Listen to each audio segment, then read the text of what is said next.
Hi there, Ron here, Variable Play, and Hello. welcome to another LarongAtin. Hi. Hi, Hello, good evening, Good everyone. evening.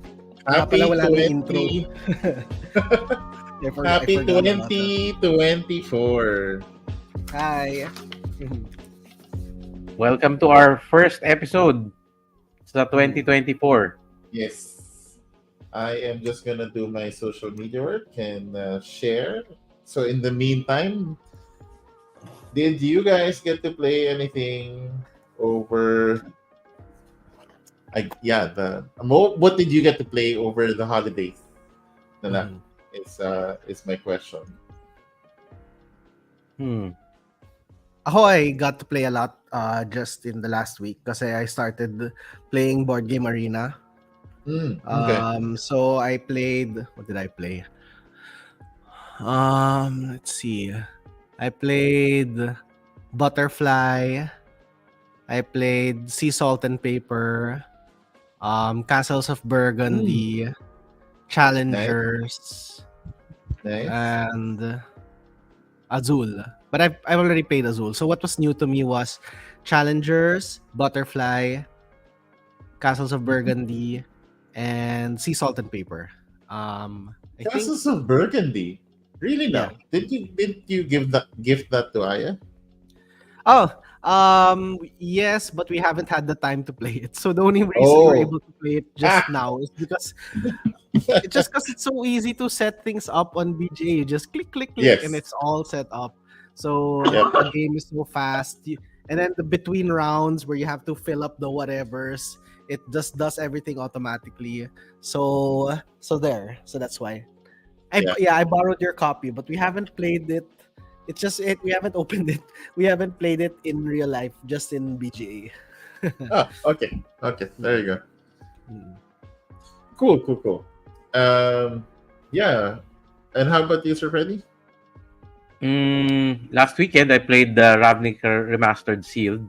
Nice. I joined the pre-release. It's not a pre-release because it's not a regular set, so they don't call it a pre-release, but it's just technically a pre-release. So I got to play that. Ano ba? Also got to play some Conquest. Finally have my army up at 1,500 points and played 1,500 points finally. Wow. Yung Duego. Yun. Mhm. So, yun yung mga ano. Also, again, I got to teach Taiwan Night Market. I didn't get to Nice. play this time dahil 5 na sila naglalaro and max 5 yun. So, nagturo lang ako. So, I always enjoy watching people screw each other on the sa bidding part. Yun. Yes. Also, last week, that was yesterday, we got to play with the students at Elizabeth Seton, the cardboard club nila. We Right. played Watchlist. And, Mikey Cuento, si Mikey, one of our colleagues here at Larong Atin, he moderated ang galing ng pagka-moderate niya ng Watchlist. Parang para siya talaga naging workshop. So yung 31 students, they were all playing Wow. they were all participating Watchlist. So may groups, 8 groups, tapos may kanya-kanya silang tawag dito, districts. Tapos si Mikey yung witness. Ang galing. Tapos may yung post-processing ng event, nung game, galing din. So, ano yung nakatulong sa inyo? Ano yung hindi nakatulong? Anong Nice. behaviors yung hindi maganda? Yung they're talking over each other, mga ganon. Things like that. So, ang galing. And na-relate niya rin sa, of course, very fairly recent events. So, nag-gets naman ng mga bata. So, they played one game. Maganda. It was one game They played for that. all of... They played it twice. And the kids were so excited. One of the students even wanted to buy the demo copy because we were there to sell, so we didn't have stocks to sell. We were just there to show some LarongAtin games and make a talk about the value of play and what LarongAtin is all about. So ganon. Okay naman. We were welcomed at the school, and then nag-enjoy yung mga bata. They were so excited. Mm-hmm. Oops, we lost Nico. Disconnect si Nico. Yeah, that's pretty cool. I would have loved to have seen that. Pero nakabuti pala na hindi ako available yesterday. At si Professor Mikey ang nag-run.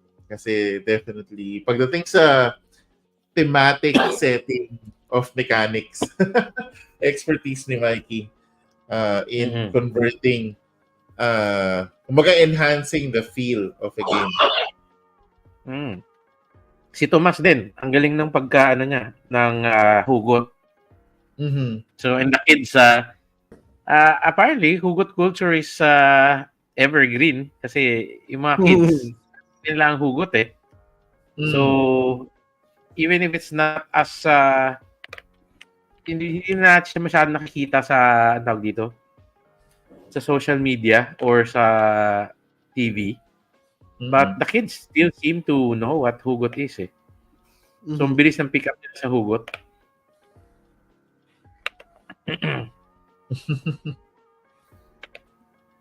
Okay, cool. All right. So, and yes, hugot has always been. I think it's part of our culture. I still remember yung reaction ng Japanese designer nung nag-connect sila ni Tomas about that heartbreak game nila. You can make lemonade pala of your sorrows in board game form. Happy New Year, Sai. Happy New Year, friend. Me, I have been playing a lot of games again because pag-kick off pa lang nung New Year, all of the different game groups had their game days already. The fun one I recently played is called Mobile Markets. Mobile Markets is this sort of like a simulation game, but very light. It's done in 5 rounds, but you're basically mobile manufacturers, and you will see a forecast of upcoming customers. They have different requirements.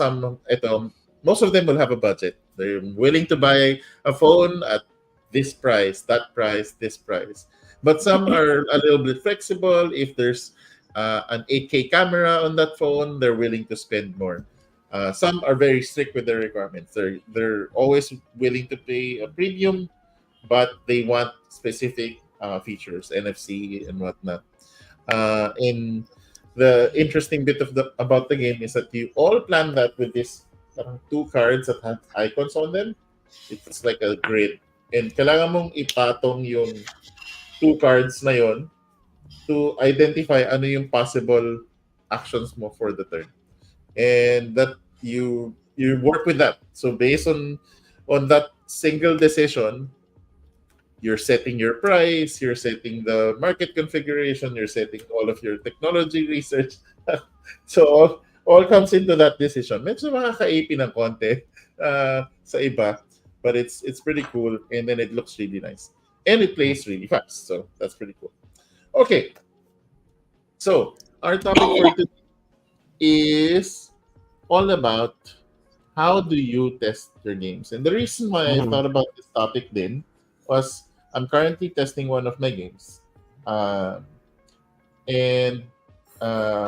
one of the games that I'm designing. And I'm going now through a little bit more of like an iterative approach in the component building.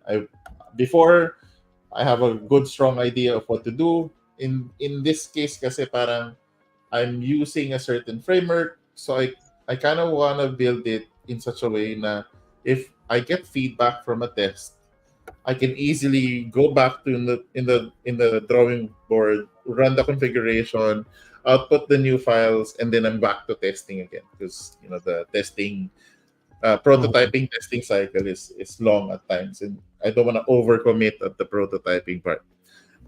Mhm. So yun. Nico, you've always been our reference guy here. Ah, Do really? you? Yes, you are.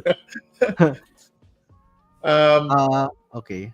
do you have some sort of structure? Like, what are the different uh, sort of types of tests that you Mhm. run, and then can you at least come up with that? Are there different tests? I think because people are Mhm. just probably thinking, "Oh, I'm just testing my game," Yeah. but they don't realize there's actually different levels or stages of testing aside from the different tests you need to run. Mm-hmm, mm-hmm. Well, okay. So I just quickly jotted down different types of tests that I do.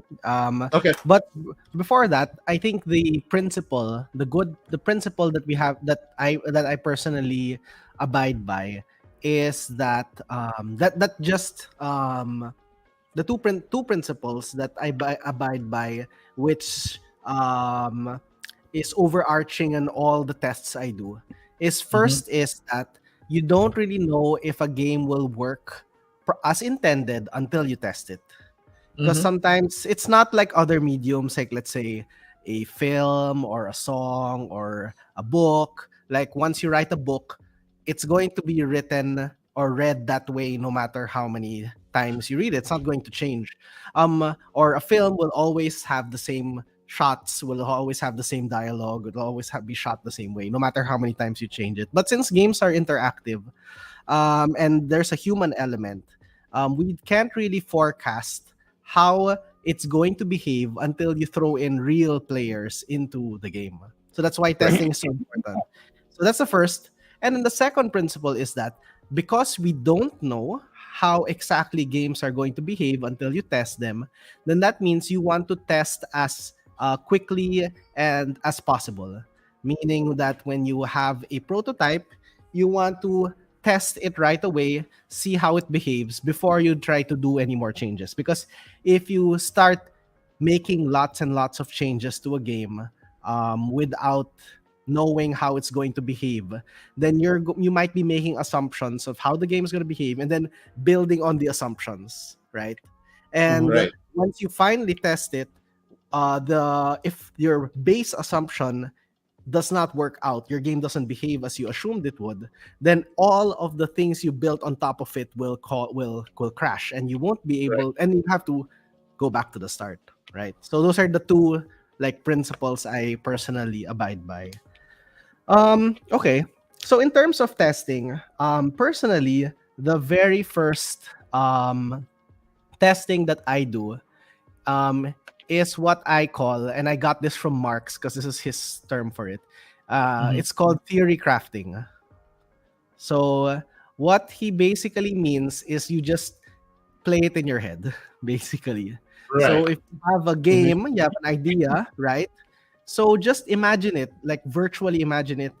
Let's say it's a card game. So start imagining the cards.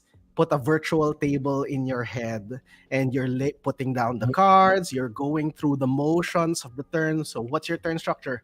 Draw a card, play a card, stuff like that. And as you're just going through the motions in your head, there's no physical prototype yet.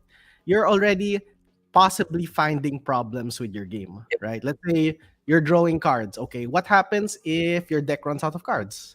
So Mhm. what happens now, right? What happens if you are playing cards and you don't have any cards to play? What's the rule there?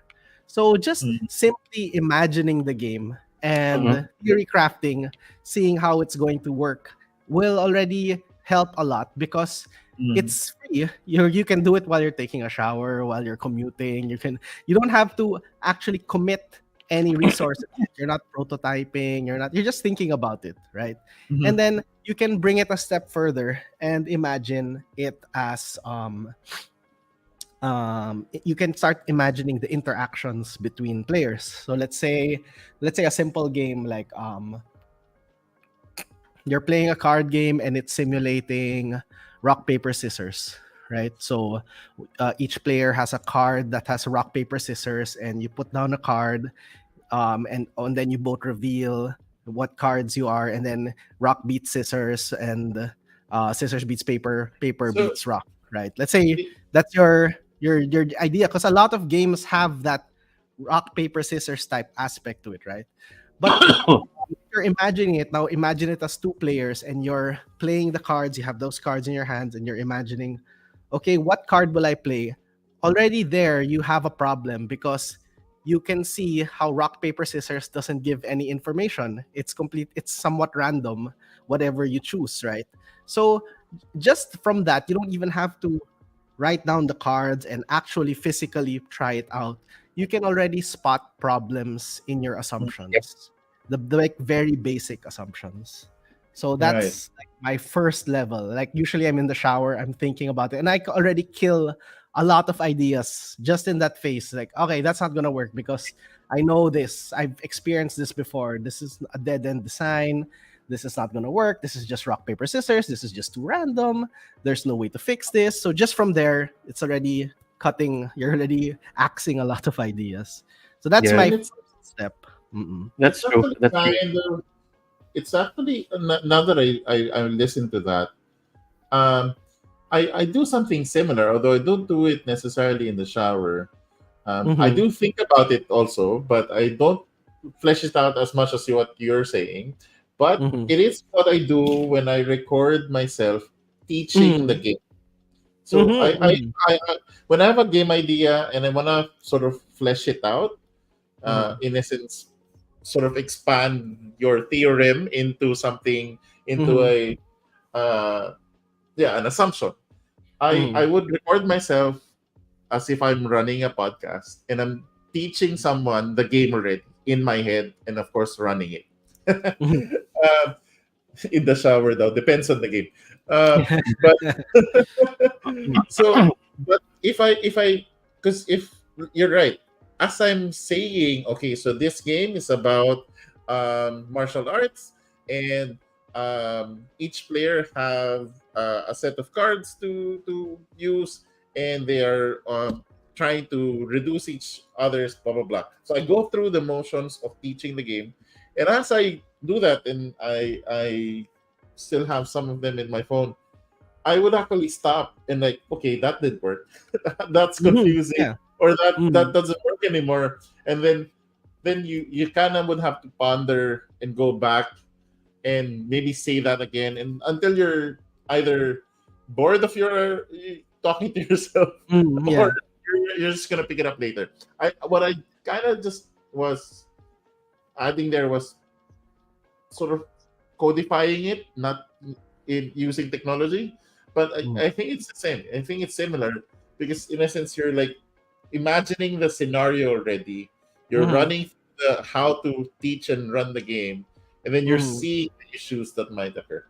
Yes, Yeah. yes. Yeah. It's a Yeah, good. Well. I'd like something here, no? Kasi actually, I think a lot of us has experienced this, lalo na sa unpub sessions natin. Mm-hmm. Like, we'll have somebody try to explain or start demoing his game, and then we don't finish the game or we don't even go through round Mm-hmm. one, and then we stop that presentation or demo Mm-hmm. kasi na-theory craft na natin sa ulo natin kung ano yung mangyari. Mm, Yes. I think Mm-hmm. a lot of the more veteran, yung mga medyo mas veterano sa atin, Mm-hmm. know how to do this.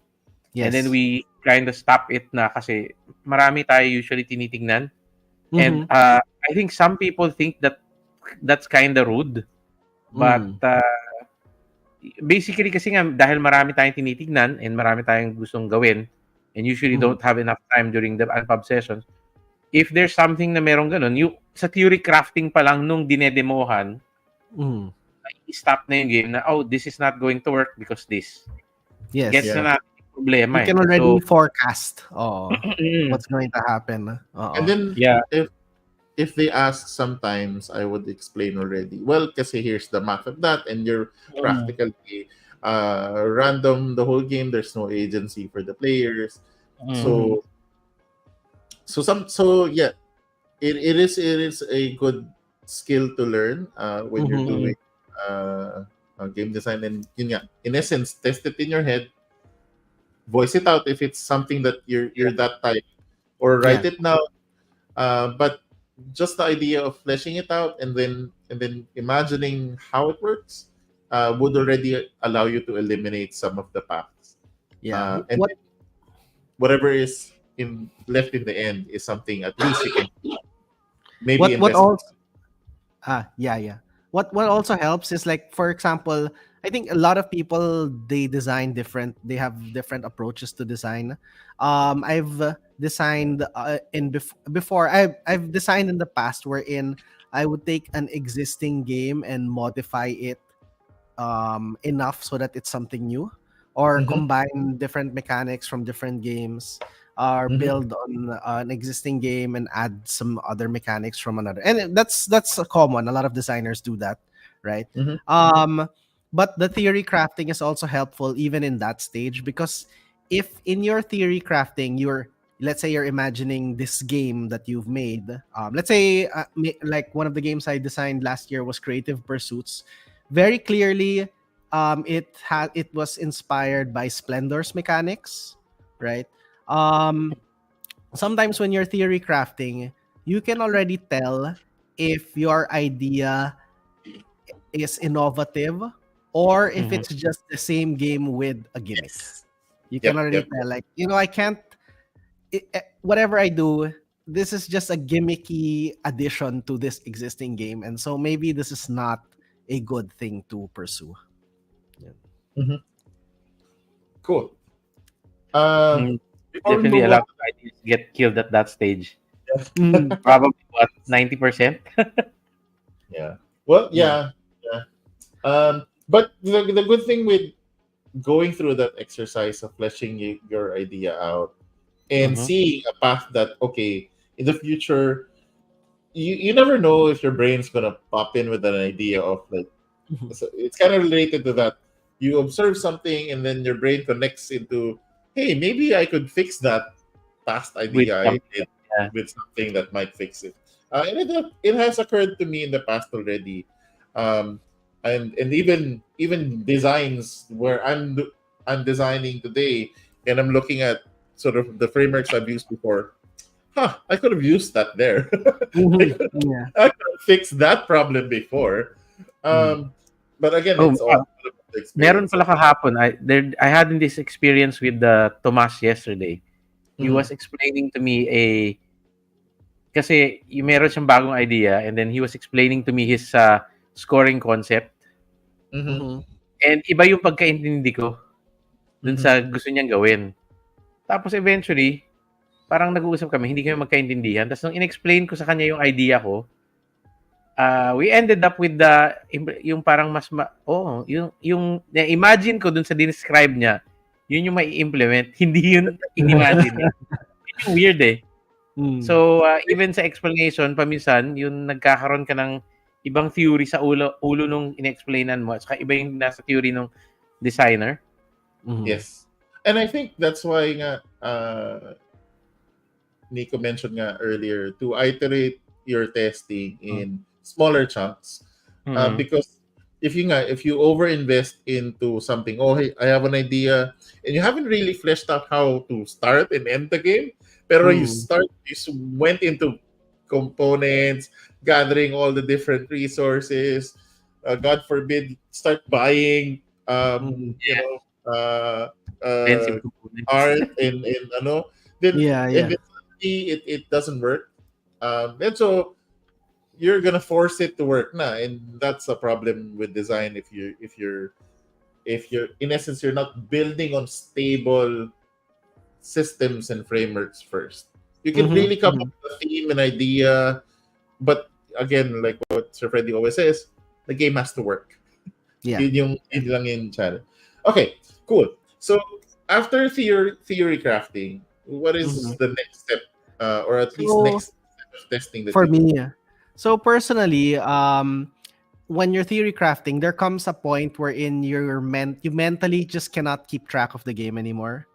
I mean, even just if your game has a hand of 7 cards, remembering and keeping track of 7 cards and doing a random draw in your mind is already kind of impossible, right? So at that Yes. point, I'm going to just make a quick and dirty prototype, and then I'm going to shadow test it.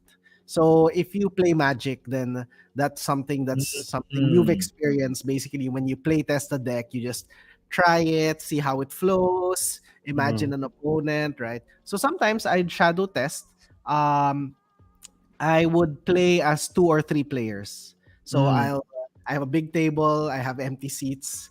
Mhm. As if my game doesn't take so much space, I'll try to fit the three players in front of me. But if I need the space, I'll switch to the next chair. And then sometimes I'll write down like, okay, let's say it's a euro, right? So Mhm. okay, this player is going for the long term strategy. This player is going for the short bursts of points. And this player is going for the hidden objectives. I'm going to write it down and just play it and get a feel of the game, get a feel of the balance, get a feel of am I making any meaningful decisions? Are my Mhm. decisions actually are they something that I have to sit down and think, or are they automatic? Because if they're automatic, then that's bad, right? Yes. So so Being there. played I'm by the just game rather than playing the game. yeah. So I just want to shadow test and get a feel of my game. Get a feel of because the thing is you can't optimally play as three different players because you know what each player is doing, right? Mhm. Especially if you're very competitive. Because I um personally I'm able to sort of turn off 'cause I'm not a very competitive person. So sometimes when I'm playing games, I don't feel the urge to be that competitive. I feel the urge more to explore the game. So Mhm. sometimes I'll do decisions that are high risk just because I want to see what's gonna happen and stuff like Mhm. that. But I see people who cannot turn off that competitive edge. You know, the Mhm. type who like you're playing a beginner. You taught the game to this person, but you're also going to crush them on the first like bam, you're gonna throw out everything. Me, when I teach a game to a person, I usually take it easy. I sometimes try to turn off my like very hype, like being very competitive. So I think that's an asset when you're shadow testing. Because you just want to really get a feel of the game first. Trying to be super you're not trying to be super focused on the balancing yet. You just want to see if there's something to it, right? Right. um yeah, because balancing can always be fixed later on, but you just want to see first if your game is actually interesting. True. True. Yep. Yep. I agree with all that, and I do the same. I will come up with a so for the ones who've watched our channel before, you guys know that I tend to build. I'm from an IT background, so I tend to build an automation Mhm. to to when I prototype my games. But I don't do that right away. Again, because it's still an investment. I would still have to code everything and still have to set up systems and run things, and that still takes time. So Mhm. I still go back to PowerPoint or just draw things out, take a picture, and then send to a printer cut and Mhm. and and get it out right away because I kind of need to see how it plays. Even if I've imagined it in my head, I still kind of want to see how the systems that I've envisioned and how I would play it. Mhm. The thing with that I realized, and well, I've learned from experience, it's still a simulation. Your designer brain is Mhm. still doing things um, based on your intention for the game, Mhm. and there's still so many blind spots in this stage, but at the very least, you get to see things that you may have worded out when you were saying, "Oh, um, you can swap the tokens using this action," and you realize, hold on, I can't just swap everybody's tokens. You start to like see the nuances that you Mhm. don't want for your experience. You can already spot those there, Yeah. and sometimes a little bit of the ergonomics you can already start to Yeah. see. You're also now limited by physics, like the actual physical components. Yes. So that's when you start to feel like, oh, shuffling that deck every round doesn't feel good. Stuff like that, yung physical Yes, stuff. Mm. yes. True, Yeah. true. Since you started with the Magic reference, the jargon for Magic players for that kind of testing is called goldfish, gold fishing. Mm. Okay. So Okay. parang ang kalaban mo yung goldfish kasi hindi Mm. Ah, talaga yung kalaban. So Mm. basically what they do is they have a parang counter lang na this Mm. happens by turn 1, turn 2, turn 3, turn 4. Tapos Mhm. dapat matapos siya by this turn. Nagawa ko to. Or mhm. kasi yung goldfish, dinadamage ka rin niya kinda every round. Parang Mhm. ganun. Mhm. It's that's their jargon for that. Ah, Goldfish.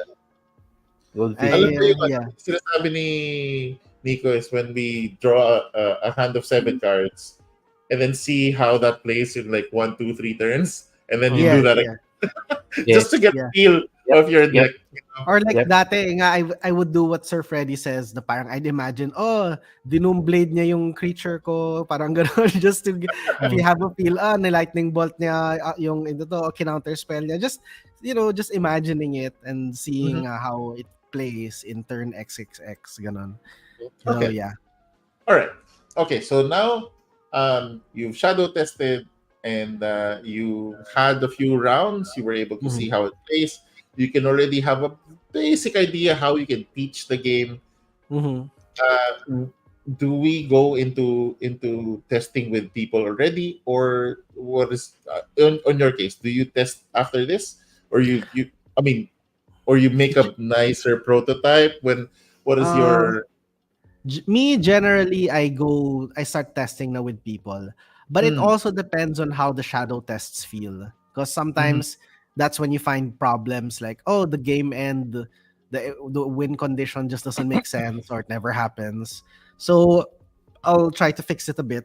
Or if, for example, I really can't think of a way to end the game, for example, Mhm. I'll just put in a bandage solution, like, oh, the game ends in turn 5. Just then Sure, I'll figure it sure. out later on.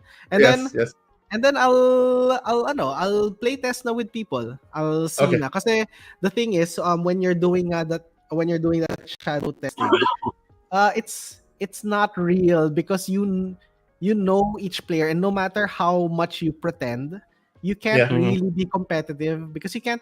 you can't, unless you're schizophrenic or something, you can't compartmentalize that well. So usually that's when I'll bring it out na to people and just see Right. how it feels.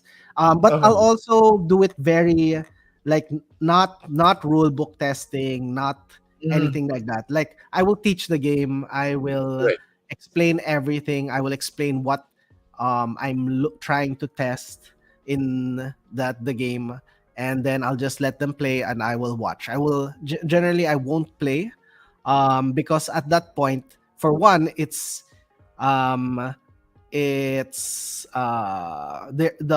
will be at a disadvantage, because at that point I've played the game how many times, so I already know supposedly better, right? And I just want to see how humans will actually deal with it. Mhm. Yeah. Okay. Okay. Interesting. Um, I I guess I have a slightly. I would also test it already. Once I'm happy with the shadow test, I would slightly improve the prototype a bit. Just Mm-hmm. make it the UX, just it has to be readable and not confusing. Yeah. Then I'm good with running it. I would play I when I do play it, I'm with them because I'm also sort of like testing what I'm feeling with the other players. So Mm-hmm. I would also participate. But I do test it um, on a group that are more on the, they know I'm a designer. They know they're coming in and this is a in essence broken game, and I'm just Mm-hmm. trying to find out this simple question first: does Yeah. it work? It's Yeah. it's my first question, at least for me, when I test a game is, does this work? Is there Mm-hmm. something that I can make work that works in this game, and is it something that we can pursue? Yeah. And I am. yeah, that's how I normally will test. I So it's very close. So maybe just my core group of friends that are core gamers, that are willing to. They know coming in, this is not a finished game, and Yeah. they're not going to expect me to have all the bells and whistles. It's still pretty raw and broken and improper, but we're just trying. I just need human input and hands to manipulate the system and see if there's something that's working. Yeah, I think it's very important, especially at this, and in any playtest with people, but especially at this stage, to set expectations. Mm, You set that, this is just a broken game. I just want to see if you guys have fun in like the very basic mechanics. I just want to see if this is something that can be fleshed out further. mhm. I just want to see if you can get really specific, like I just want to see if you will make these decisions. Or sometimes you can, say, I want to see something, but I don't want to tell you yet because I want to see if it's going to happen. I'll Right. tell you after the test, right? Hmm. Hmm. Because the thing is, if you don't set expectations, they will treat the game as if it were a published game, like a game Yes. they play on the off the shelf, and Yep. they will Yep. critique like the art is ugly, the UI is bad, the components could be have better production. Sometimes that's the kind of comments that come out, and that's not helpful at that stage. Yeah. That's why you really have to be clear, like, okay, I'm just testing. I just want to see if there's meaningful decisions in each turn, or if you Right. guys have fun, or if it's too dry, it's too mechanical, you know, Hmm. Hmm. just that. Or like in my case with Creative Pursuits, I just wanted there was a test I did. All I wanted to do was to test if it still just felt like Splendor. Mm. Like that's it. Hmm. Is it just Splendor with gimmicks, or do you feel like it's already departed? Um, it already has its own identity. So there. Hmm. Hmm. And again, Splendor is just drafting. So Mm-hmm. Mm-hmm. there are many games on, and then it just so happened that Splendor was able to come up with such a strong brand that it became like a reference point. Uh, Mm-hmm. But many drafting games before it, with the so you draft the resource and then you draft your objective. It's the same. There's so Mm-hmm. many games like that. Yeah. Yeah. Um, yeah, and I think that's something that I think a lot of new designers kind of miss, is that they try to Mm-hmm. get the game into a stage that is very presentable already, but they haven't gone through those basic tests.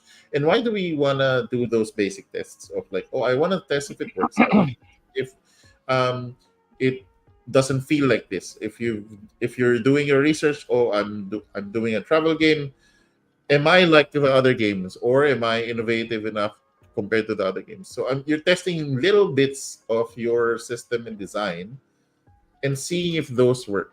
Because as a whole, if you take a game, games are complex systems. It looks Mm-hmm. simple, but it's actually a very complex system, um, of rules and rules and rules, and then components and interactions with players, and then interpretation, and, oh, again, finally, feeling of a game.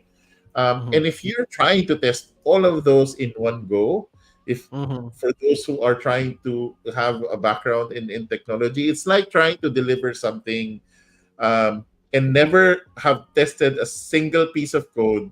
You just did it Mm-hmm. all in the end, and Yeah. of course, it will never work. It will Mm-hmm. never work. Yeah. It's a miracle if it works. Yeah. So by testing smaller, mhm. setting the expectations smaller, you're ensuring your success because you've seen something that inspired you, right? You've seen something that, hey, I think there's an interesting mechanic here, or there's an interesting theme. Am I able to apply a Mhm. mechanic that works with that theme? And by Yeah, testing, mhm. you you I've you noticed, Nico, when you're testing something, talagang sasabihin mo paminsan pa is there's this particular part na I want you guys to ano. And I Mm-hmm. think when you're talking about this stage pa na yung first part na human testing, Mm-hmm. human testing. Okay, hindi to human trials na parang ano. So this is perfectly ethical. So uh, I think when you're saying first human testing na ganyan, at this stage na medyo early pa, I think what you mean is you're getting people who you know or knowledge na medyo mas may alam. Yes. Hindi Right. naman sa ano, Most di of the ba? time. So you're not getting medyo parang new players or something like that Yes. na medyo random, who will not be able to zero in the things that you want to specifically test. Yep. Mhm. Yep. Yes. Yes. Yeah. Hindi pa to testing sa wild at this stage. No, Hindi pa no, siya wild no. testing sa wild. Ano pa to? Closed beta. Yeah. Oo. No, ano pa lang alpha testing lang yan. Ganun. Oh. Mm. Actually, yeah, I think that's really how internal test pa siya. If we are a more traditional, design group with a whole organization underneath us, you would go to the test department. You'll ask the QA team to run and come up with a battery of tests, and then they will run that in an isolation, give you feedback. But of course, this is just us. So you go with your friends, you go with your you if your son is old enough, your daughter is old enough, because they can complain, hey, sit Internal down. testing ba yan? Yeah. So internal test muna. Let's acknowledge the guys who commented muna. Sige, Yes. si Frederick, si Si Juan. Cyril, So the message, Alejandro. si Alejandro, I was wondering, is the creating a game urge coming from an observation, from a crave, something that you see around, from a craving, a game you want to play it, nobody has done it, an inspiration, like a urge to write music, etc., or more of a need. If I don't make it, it haunts me. I think all of the above. Yeah. It Different really, designers yeah, generally have different motivations, yes. and a specific designer will actually go through all of that at one point, I guess. Yeah. May nakikita lang ako na, well, at least that you guys, may nakikita ako, merong mas ganito, merong mas ganon. Pero lahat meron eh. All of you guys have this, all of that. So, Ang wala lang sa list is, na-hurt, tapos nag-design ng game. ayun. Meron, that's very specific. Isa lang yung kilala na, ay hindi, wait lang. Parang dalawa sila. Oo, dalawa. Dalawa Yun sila. inspire pag niya, no? Mas lumalabas yung perfect nilang mga designs. Creative yan. Okay. So yung Clint's comment is actually very interesting. Actually, medyo iba. I don't quite agree with Clint about that AI cannot be used to playtest. I'm pretty sure kaya mong mag-iterate at least. This yung one. mga permutations and, So, the thing that I use AI already for, and actually it was something, so if you're able to write your game, like write the rules of your game, you can throw that to a large language model and ask it to run a turn. And of course, it's not gonna entirely understand it if you don't write your rules well enough, but it can simulate a turn for you. It's like pretending it's playing, so that yung shadow playing na sinasabi ni Nico, you can actually do that already with AI. Because as long as you're able to write your game. If you have access to the higher models, you can even take a screenshot of your player board, show components, and it's able to already understand context on a photo and then respond. So yes, there are ways. Of course, it's just so that you can see how it might, the possible things that will play out. It may not necessarily. A problema lang doon that you kind of have to coax it towards a play that you wanna feel. So hindi lang siya ganun ka. Actually, medyo may konti din siyang challenge. You need to have a bit of a mastery on prompting the AI to do it. Actually, that was well. I've never used AI to play test a game, but I've play tested games. I usually play test all my games in spreadsheets, so I There simulate you go. entire games. But Yun. Um, it's still That, machine learning. In yep. essence, you can I come know up with it's there's no machine learning involved. As in, no, I formula everything. no, but that is machine learning. Machine learning is all formulas. There's no But I mean, Yep. there's no training set. There's no training Mm. set. There's no ano. Ano So na lang yan, definition na lang ng AI. Yan na lang. yes. How, ano. The But basically, OGAIs or if okay, else. I see what you're saying. Okay, The yeah, yeah, yeah, OGAIs or if else. yeah. No, at saka my yun, when you're automating some parts of your playtesting, di Yeah. ba?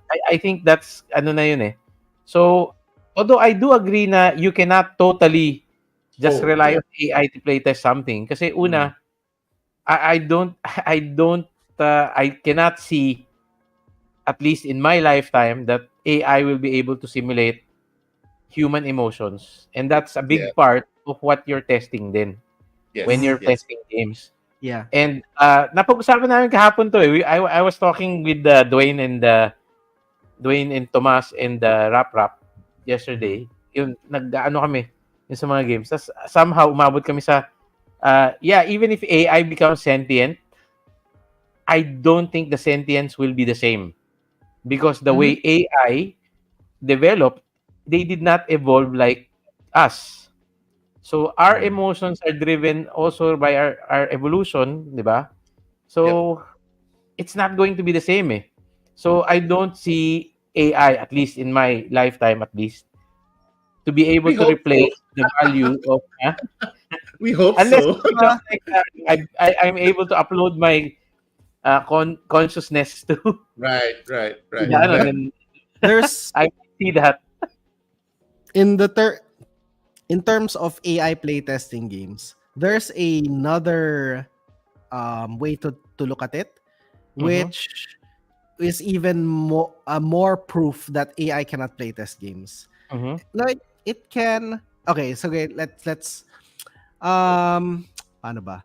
The thing is with game design is that game design as a field of study, let's say, right? As a field of study, Mm-hmm. it's not like other fields like, let's say, music, art, Mm-hmm. or writing, because there are those fields, let's say music, art, have established theoretical basis. That's why you have music theory, you have art theory, you have color theory. There is no such thing as game design theory. um the the academic as aspect of game design, there has not been a unifying game design theory that has been proposed that covers game design as a whole. So game design theory has not a unifying theory of game design has not yet been established, Mm-hmm. unlike other fields. Um, and because of that, since you cannot, so game design in a way as a field is just a collection of best practices. It's Mm-hmm. not Yeah. And a actually, yeah. that's a common, in essence, response. At least from Mhm. what I've done so far. Yeah. Um, since AI nga cannot feel, it would quote like it would say, Yeah. "Oh, your game has similarities with this game, and this game." And I think it will work on this aspect. The uniqueness of your game is this and this and that. I've Mhm. done it because, but yun nga, in I can come up with simulated turns. It will say that I can't really simulate for you. Ooh, is that flying Yeah. EPs? There's a wasp. Okay. I just Ooh, I just had a weird idea. What if Uh-huh. we try to ask ChatGPT na humugot using yung hugot game? I ah, Give him already did. you did? yeah. Nakagawa siya. Yeah. Yes, I I think did. Nakagawa I siya? tried it sa Larong Atin chat before. I Yes, think. yes, Mm. yes. Yeah. Yeah. Okay. So, Before we so yun. we go Uh, go down an AI yeah, rabbit yeah. hole, But follow just the white ano, rabbit. just to cap what I said. Yon, since there's no unifying game theory, there is no basis to digitize game design, right? Mm-hmm. But that's why you can. But however, you can use games to. You can use AI to play and play test games because each game in itself has its own theory, right? Let's Yes. say StarCraft.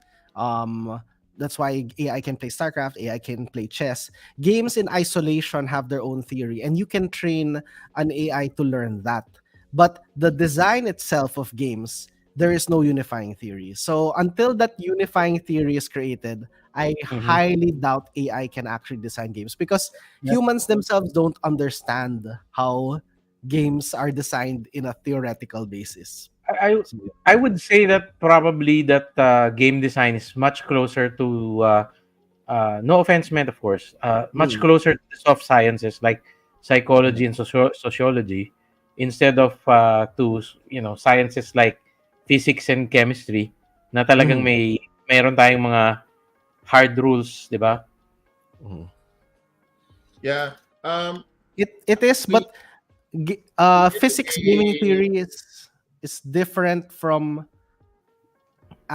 that's physics gaming. That's like the what's that yung A Beautiful Mind, right? But that's what the guy created in that movie. yeah. So Yung that's the gaming math theory. of Yeah. game. That's the math on the game design. But in Yeah. terms No, of you can I game think theory is not game game theory and design game theory. design theory are different things. Yeah, they're yes, different yes, things. yes.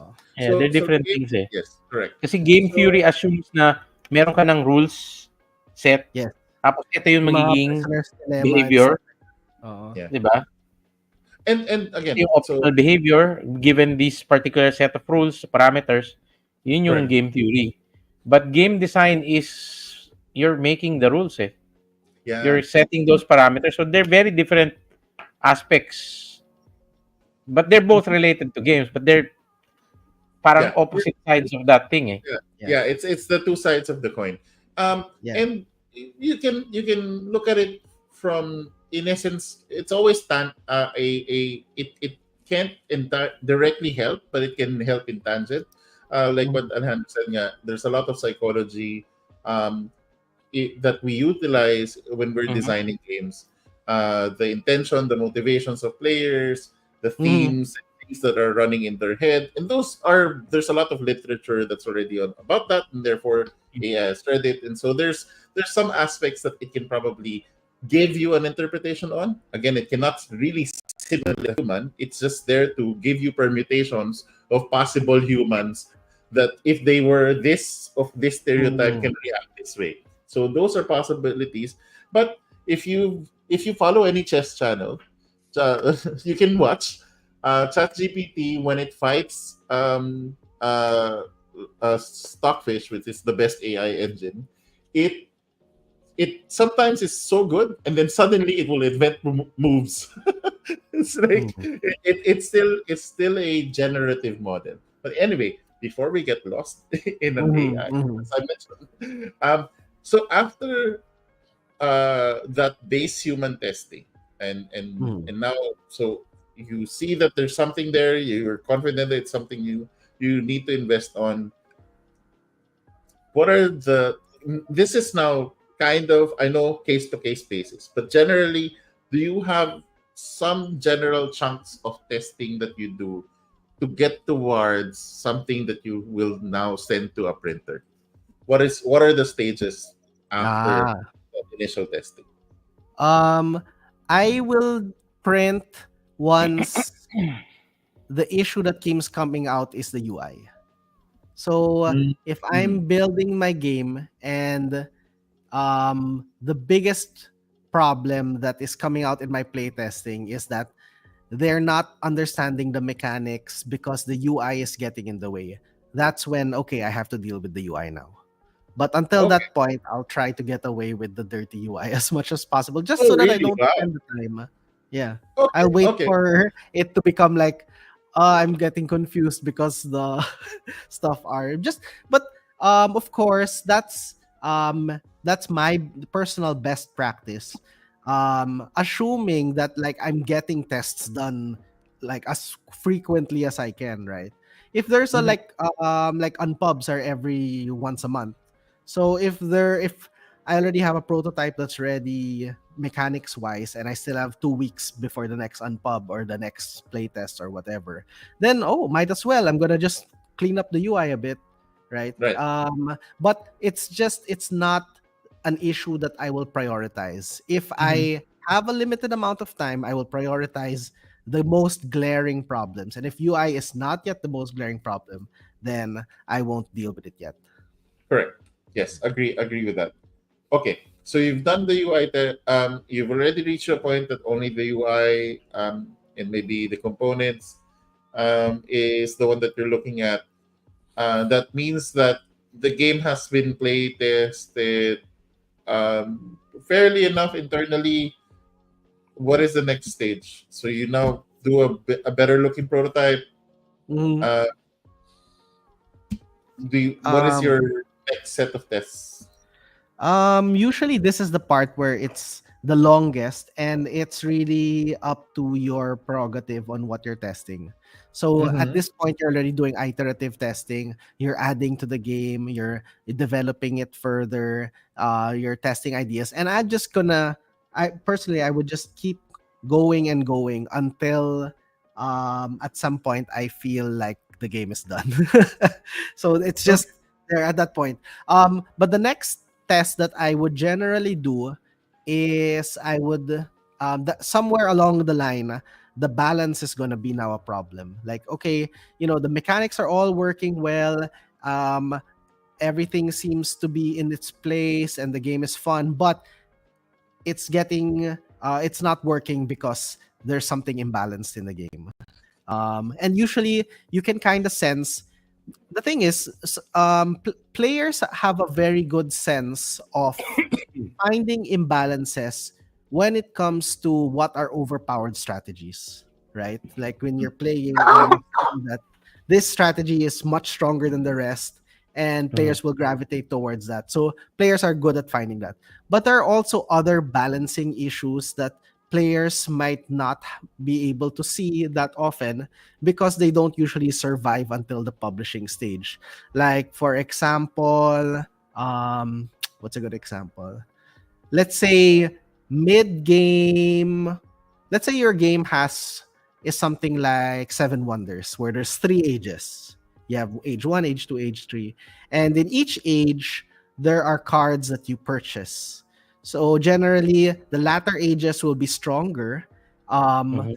but they will be more expensive. Let's say that, Mm-hmm. just right. So sometimes you're gonna have imbalances that are not necessarily like this strategy is better, but more of, when you delve into the numbers, even though it seems like the age 3 cards are more expensive and stronger than age 2, when you actually do the numbers, you find that the age 2 are actually better than the age 3, because the marginal value is much Yep, better. Like maybe the total value of the age 2 cards that's true. over the cost is actually better than the age 3 card. So it's actually better Yep. to go for age 2. So things like that. Sometimes it's not so glaring, but you'll be Mm-hmm. wondering, like, it doesn't feel right. Why was the game so exciting in playing age 1, and then so exciting in age 2, then age 3 suddenly kind of falls flat, and Mm-hmm. your Mhm. mechanics work, but something just doesn't feel right. And sometimes it's the balance. Right, So right, right. that's when I Yep. It's the pull out. Yeah. it's the spread. How you distribute Yep. the Yeah. points and the features Mhm. and the abilities. Yep. Agree, Ano So yun agree. that eh, yan so that yung yeah, yeah. kasi age in that specific case, the age 3 cards, you get to play with it uh lesser amount of time. So if you don't put that into account, Mhm. mas malakas yung effect incrementally nung mga earlier cards mo, even if their effects are much smaller. But since they're Mhm. there from the beginning, yung cumulative effect nila is mas Yeah. mataas. That So let's that's say, for one. example, let's go back to Seven Mm. Wonders. Yung mga military cards mo earlier is already accumulating you that same amount of points that you will gain from age 1, age 2, and age 3. It Mhm. doesn't matter if it's just one military, pero kung nakuha mo sa third age, it gives you 4, 5 military, but it will only Yes. gain you how many VPs. So yun yung Yes. hindi na factor in sa minsan sa mga ganyan Right. Yes. sa ano. So And So there there are is often than those not kind of the balancing issues. the and reason it's why is not oh, when your design, when you're coming up with the first layer of design, Mm-hmm. you you just distribute. Okay, here's all of my possible Mm-hmm. abilities. mhm. I Yeah. just loop, I just Yeah. make every possible permutation, put that in the mix, and then let's go try it out. Because that's how you don't know what works in the first place. You have an Yeah. idea, Yeah. but that's fine. But you're right. Eventually, you'll start to realize, oh, I think that's the emerging pattern, and I think I have to address it. What Mm-hmm. people need to watch out for is that don't try to do that right away. That's what Nico is saying, Yes. because if you do it right away, you don't know the information whether that's the emerging strategy or Yes. not, because you haven't seen it played long enough in as many possible plays as you could. Yeah, and just to put it into perspective, in my example, for example, of that age one, age two, age three, the game might be balanced in the sense of there is no dominating strategy. Like between the players, there is still skill, and there is no dominant strategy in winning. But what you notice is more of the excitement of the game suddenly tapers off, Mm-hmm. and um some of those symptoms sometimes that's you'll notice these things, and the problem is in a wrong balance, not necessarily in a wrong mechanics, because Yes. sometimes Yes. when we think of balance we're always just thinking, which is the best strategy, what's the Yeah. strongest, what how do you make sure no strategy is the best so that all the strategies have equal playing field. But balance is also about Mhm. curating the experience so that the highs and lows of the Yeah. excitement flow naturally throughout the game. That's So Mm-hmm. true. there. It kind of reminds me of, how when you're mixing music, you can't actually just raise, oh, I can't hear this, and you just increase the volume of that. That's actually not how it works, Uh-huh. because you actually have to give space for everyone. So in essence, sometimes the best way forward is to reduce other things. Mhm, uh, mhm, and it's something that I also had to learn when I was designing Folded Wishes. The earliest versions of Folded Wishes, they had power rating high, maximum on the onset, um, mhm. and the and I had so many iterations trying to come up with a way to fix it, and the solution was actually to lower everything down, because Mm, it yeah. had you needed to give time for players to go into that arc of experience. Cool. Okay, so you've done the balancing. You're um you when do you is it okay now to make a good prototype and start doing rulebook testing, or is there still something that you Mm. test before this? So usually by the time I'm doing balancing testing, the UI is kind of nice already. Yeah. Because when you're that far in development, because usually when you're doing balancing, that's already development, that's not design anymore, that's already Right. development. And at that point you want to get rid of all of the lingering doubts that if your UI is the problem or if it's the balance, because the balance is usually the hard, well, not it's not the hardest, but it's usually the last thing you fix. So Yeah. you want to make sure first that the UI is okay, the mechanics are okay before you start balancing. At least that's in my experience. Yeah. Same. Um, yeah.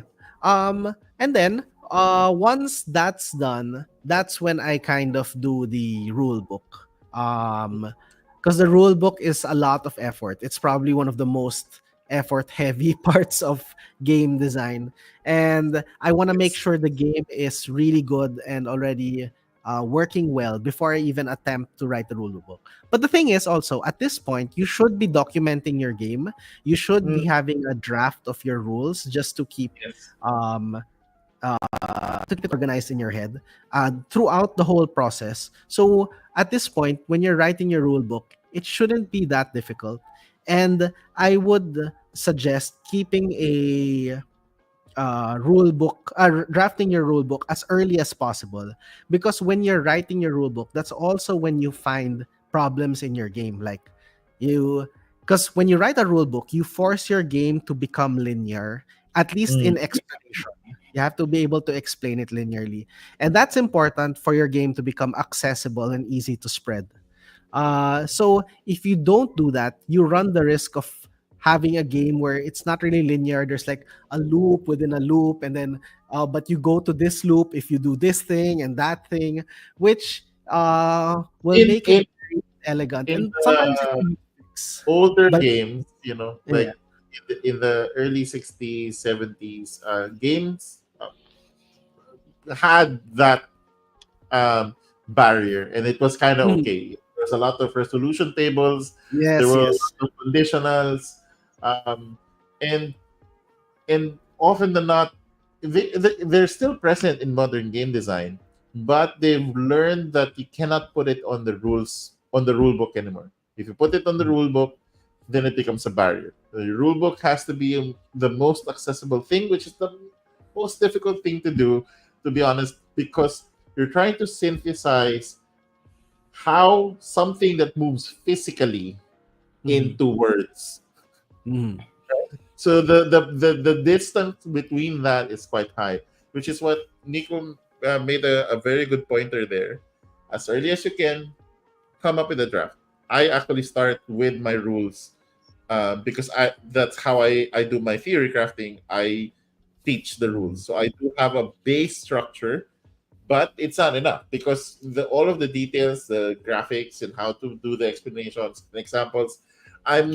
Nico is still my reference for this. I would refer to him. Hey Nico, can you take a look at the rule book? How do we Mhm. explain this part more? This part better. It has to be. What is? How do we put the illustration? What are the examples? Because end of the day, what we've learned, and again, we're just learning this a little bit ahead of you guys, maybe just a few, a very Mhm. small margin, to be honest. And Mhm. we've seen all of our pitfalls already in the rules that we've done. So now that you have a rule book, you think it's palatable, it's acceptable. Now you do a rules test, and which Mhm. is now you invite people to play the game, and now this is going to be a more sort of a general public testing. You can't run this anymore with your core group because they already know the rules. You can't run Yes. this with your unpub. They've seen the game, they know the rules. So this rule book test, which is something that a lot of designers sometimes skip, Yeah. and suddenly your game, they don't it doesn't get played, and you're wondering, why are people not playing my game? Because they can't understand the rules. And I've suffered on this already. I It looked, to me, it looked simple, but of course, you if you haven't tested it with your target market, the people that you intend for this to be played on, if you don't test them with the rules there, you won't see the reaction, and you won't be able to adjust. Nothing that you need to adjust, in essence, hopefully, at this time. There's nothing that you need to adjust with your game anymore. You just need to adjust how you teach it. Yeah. For me, rule book, I actually enjoy rule book writing, but rule book testing for me is the worst aspect of the whole production, Yep. because it's it's kind of nerve wracking in the sense, Yeah. Imagine because getting Filipinos to read. yeah. And you run out of people so quickly, so you Yep. have to make sure every rules test really matters, because if you make a mistake, there is no way you can repeat it, because that group of people, they already know how to play the game. So it's really Yep. a one shot. You have to get it right with this group of people, get as much info as you like, as you can get. And then if you can't, then good luck. You're just gonna have to run around, try to find people to try your game and read the Yep. Yeah. rules. Yeah. Yes. That's another principle that I Looking at gamers, always, it's hard to get them to read rule books. yeah, it's so hard to Yes. get people to read rule books. That's another principle that I always take into consideration when I play test, is that playtesting is very difficult on the testers. Mm. So you have to be very grateful to anyone who comes and playtest your game, and you have to try to make it easy on them as much as possible, and try to really be grateful, even if they're mean to you about your game, if they're it's so ugly and all that. But the fact that they sat down and put in the effort to learn your game, even if it's no matter how broken or bad it is, shows that they really put the effort in, and you have to be grateful for that, because it's playtesting is really difficult. It's not an easy thing to do. Mm-mm. Mm-hmm. Agree. Agree. Mm. And tanong nila, what is more difficult to write? Writing a book, writing a kid survival guide, or writing a rule book. Um, Which one is a more difficult thing to write? I, Rule book, definitely, by yeah, far. because writing a book, they read and interpret that. They have an experience. They go Yeah. through. Of course, okay. Syempre, a book, thousands and thousands of pages, so it's also a different aspect.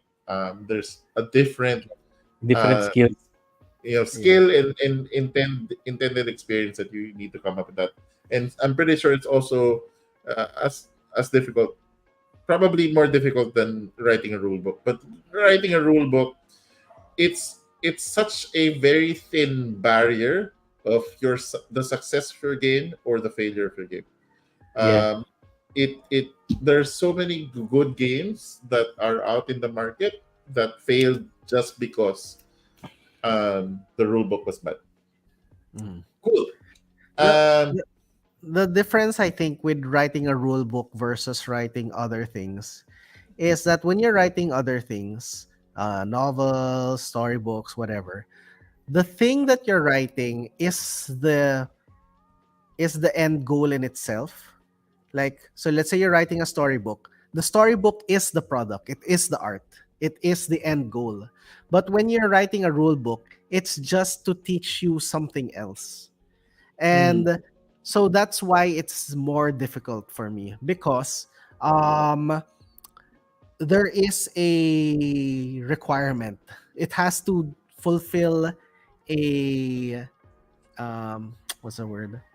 It has to fulfill a certain um uh, function. It has to yeah, Yeah, fulfill a there's certain function. yeah, there's no but But room for interpretation, yes, basically. and also the thing that it is pointing towards, which is the game in itself, Mhm. is not linear, and is not um it's not a linear thing, and it's not a what's the word? Mm. Yep, Uh yeah, this is pretty much yep, summarizing yep. it. So That's it's what it like is. writing yeah, a book, tell the reader how to read that book. yeah, Yep, Mhm. yeah, yeah, yeah. It's spot it's on. yeah, it's not linear, because the experience of reading a book is completely different from playing a game. And Yeah, so you're yeah. describing an experience which a book cannot itself capture And by notice its that nature. notice that there are no rule books that is like trying to tell you how you're supposed to feel. It's never Mhm. been Yeah. there's no descriptors in a rule book. Okay. When you play your card, you play it, excitedly. There's no, no, there's none. None. You're It just says supposed Yeah. Put down Yeah. a card and feel a sense of accomplishment. Maganda yung sinabi ni Dwayne eh. Yung the difficulty in rule book is specifically fall in the idea that you want your players to replicate play as intended versus reading normal books where there is a negotiation of thought. So I think Mm, that's ano eh, that's a good way of putting that's it. a very nice way to put it. yeah, yeah. Uh, yung rule book kasi I think it's closer to let's say a furniture assembly manual than Mhm. a novel. Yeah. Kasi But you're but not oh, with the rule book you're not trying to tell a story. You're telling people how to do something. And yeah. if they do it in a wrong way, yung story mo which is actually in the game will not be told correctly. Yeah. So Yes. Uh, but there's also a caveat there, because assembling a furniture is in itself a linear mhm, function, and yeah. once you do it, there's no other way to do it. So it's kind of like you're teaching how to put together a you're putting together a furniture, so that if you see another furniture, you can put it together in the Uh, same way but differently. And it can't also you can't also give away too much. You don't share everything, so you also have to like give them a sense of fulfillment, and like don't tell them which screws Totally. go into where, so they have Yeah. to figure it out. So it's yeah, it's yeah. it's really different because in essence you're right. Even if we compare it to, let's say, the rule book of operating an airplane, Mhm. it's also not linear. There are steps that you have to do, but a lot of things that if this happens you can do this, if this happens you can do that. But again, just like what Nico said, you don't omit information in a rule book because you intend an experience. Mm. In most manuals, everything that is necessary is all gonna be there. So it is a different animal. Of course, we're not saying that books are easy to write. They're definitely not. Mm-hmm. It's there's also testing of how people are interpreting it, their Mm-hmm. experience and whatnot. So we're not saying that. We're just saying that it's a very different skill set, Mhm. and Mm-hmm. it's something that you need to go through. You have to test your rule book, and you Yes. have to test it with the market because it's such a flimsy, thin piece of paper that is the barrier to your game. And Mm-hmm. and if you don't invest in it, if you and again, we've gone through so many stages of testing. So we started with, as a recap, we started with theory crafting. You go through your ideas, and you try to come up with possible scenarios. We went into a quick prototype, and then we started doing some shadow testing, just you testing how the components work. And then after that, you do an internal test, and see if with your core market, if there's something that's workable and testable there. Once you do that, you now go through this massive set of iterations of tests where you keep testing different aspects of the game, optimizing. In essence, this is not what Nico said. It's more of developing the game. Eventually you reach a point where you're going to be fixing the UI and then fixing the balance of the game. And once you're finally happy with that, then you can start doing rulebook testing, which in essence are like kind of like your alpha test, right? You're now testing to close beta to select number of people, and this is one shot because you run it. They will not experience reading that rule book twice. They will only Mm-hmm. read it once, because the next time they already have known how to play the game. And then, yeah, finally, then you get to see the game and see how people would finally react to your game. Mm-hmm. And so there, it's quite a list of steps you have to go through. Again, it's not to scare you guys from designing. It's Mhm. just so that you have a good context of the journey it takes. And when people say, "Oh, I can come up with a game in like 3 months," maybe if it's a simple enough game, sure. But if it's the big boxes that we have around us, I cannot imagine just how much testing those games Mhm. have gone through. And now I understand why they would say, "Oh, my game, it was 5 years in the making." Mhm. Yeah, sure. I am Yeah. no longer surprised because, yeah, there's so much playtesting that needs to be done because there's so many different aspects and layers you need to test in order for you to finally say, "Yep, we are good to get this invested and get this printed." And then guess what? It still goes to the market, and you'd be Mhm. surprised that Yeah. sometimes it works, sometimes it doesn't. So you can only do your best. And if you've gone through those battery of tests, it's like anything. You've done your best, and you've gone through the checklist, and you've seen the feedback. You've been very open.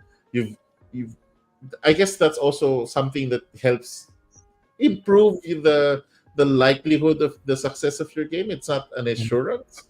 But if you Mm. went through all of those tests, you tested it with um, core gamers, with other designers, with experienced players, with non-experienced players, and you've gone through all of these, then yeah, at least you have a better chance of getting a good Yeah. Mm. game, at least a finished game of your idea into a finished state, and then something that gets published. What? Mm. Yeah. What? I think that yeah, it's really true that there's so much testing that's done, and you're really going to it's going you're going the even with all the testing you're going to miss things, right? Mhm. So like for example, just recently we published the Darna at ang Nawawalang Bato Hero Edition. So that's the gamer edition of Darna, and I mean the heavier gamer edition of the Darna card game. And we went through a testing issue, well, only after it was printed already. We saw a testing issue that I had not experienced before. And that is, so the first Darna was in Filipino, and the second Darna, since it's more of a gamer version, is in English. So it was translated to English. And when we were playtesting it, the Valentina card, right, where you to get two stones and then you under the table you swap it or not. Um, we didn't want to put the full text, so we just put there something like you may secretly swap two stones or not. And since when we were testing it, since the first game was already very popular, everyone who play tested that Knew how that was done. second Yeah. version immediately understood what that meant, to secretly swap. Right. But then when we went to Singapore and people did not know how to play the first game, that's when we suddenly saw, oh, it wasn't, there was a different understanding of the secret swap. And that's something that we missed just because it was the first time that we developed a sequel game. So there was something that we had tested before, but we didn't realize we needed to test it again because of the translation, because the rules were Yeah. translated. Yeah. So it's like That was very interesting. That was a very interesting thing because Right. we never encountered that with the in the Philippines. Pero nung nasa Singapore, where they have no experience of the original Darna, it became an issue. So it was an Yeah. interesting thing. It's not a big issue naman. It's not like, oh, the game doesn't play anymore, Yeah. but they think- interpreted how to perform it differently. And I think that's always been a true testament naman of good design, is that even if sometimes people mistake like how to interpret your game, in the end they're still having fun because the core base of it still Yes. works. So I think That- that's something that you also have to like see, that people cannot, even the best rule books, people are still misinterpreting them because Mhm. it's hard to Yeah. read. Yeah. That's a Monopoly lang eh. Yeah. There you go. Everybody plays their own version of Monopoly. How old is that game? They can't even fix the rule book. Yeah. Few That's a good centuries. point. Nobody reads the rule book. That's the problem. Yes. Sometimes you will discover nga that people will play your game wrong. And sometimes it's okay as long as they're having fun. You don't have to be super nitpicky about it. Sometimes Yeah. it's just how it is. Yeah, and I find it interesting and to see, and again, it's a good sign that you were able to make something good. Even if they make that mistake, it still works. Yeah. All right. And that Yeah, but this year- but I also wanna know, to those who are watching that are not really interested in designing games but really enjoy playing games. This is also like a what's the right word to say? Uh this is also a call or a plead to be Play kind with that. to designers, because I have seen games with bad rule books that I loved, games with typographical errors, games with errata and stuff like that. And sometimes you think, wow, did they test these games? Because there's so much errata, there's so much rebalancing after the game is released. The thing is, you have to imagine how much problems were actually fixed in development for those problems to have weaseled their way into production, right? So if a game was published and there are like 5 errata, just imagine the hundreds and hundreds of issues Yes. those games originally had that were fixed.